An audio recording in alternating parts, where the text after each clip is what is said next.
When I'm creating side characters, whether it be for D&D or for my novels and just writing interesting characters, I like to always start with their appearance, what they generally look like. And I have two examples for you. Both are from my D&D campaign. One is a character named Uktar.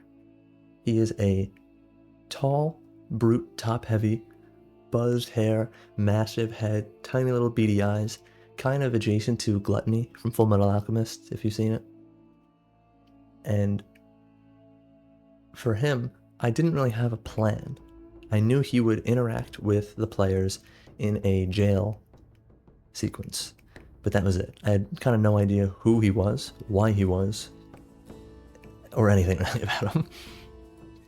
When I put him in the scene, the players reacted just to the sheer stature of the guy. He's like over 7 foot tall, towering over him, and he was blocking a doorway.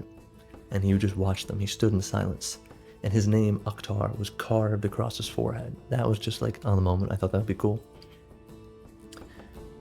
And I still didn't know who he was until one of the characters, or one of the players, just asked him a question. I was like, yo, who are you? And all he does is grunt. He's a friendly giant, but he also doesn't really communicate aside through grunts.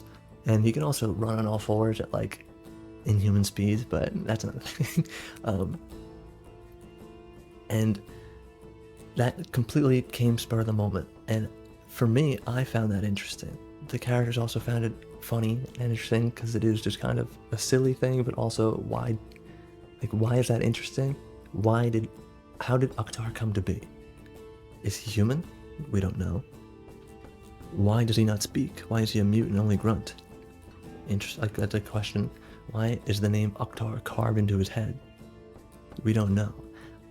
What makes characters interesting are open-ended questions that will be answered. If they're not answered, depending, it could be fine. But ideally, you want them to actually be answered.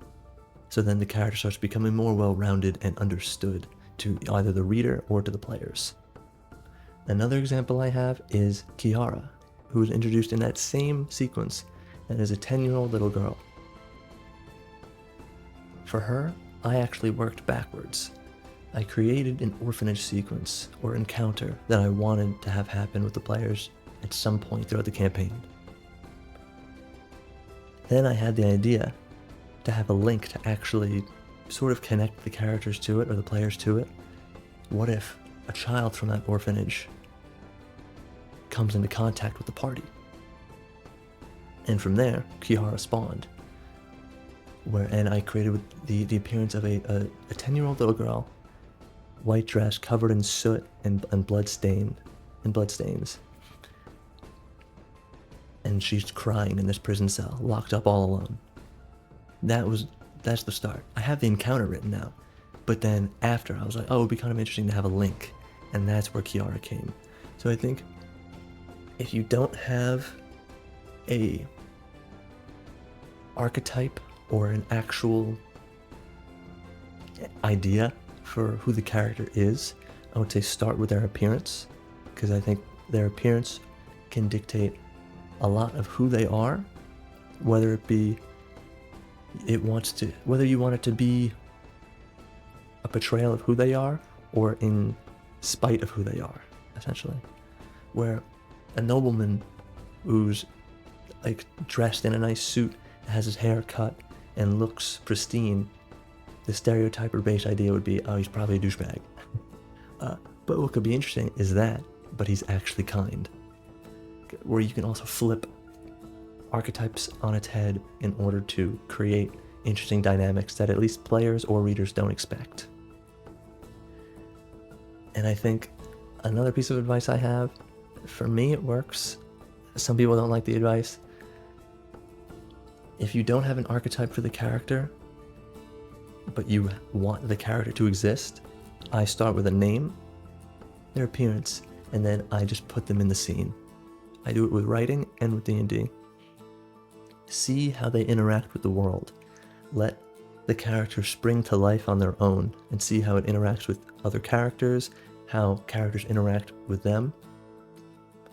and letting them come to life, they kind of dictate their own life and their own character. For me, those are the most exciting characters because I don't actually anticipate them. They sort of just come alive. And sometimes also that doesn't work. You might do that and it just doesn't work for the scene. That's possible. You just have to edit and kind of go from there as a trial and error. Again, this works for both D&D and writing, and I guess any other situation that you would be writing or creating characters. But again, this is for fantasy, but it works across all genres. It doesn't really matter because people are all characters.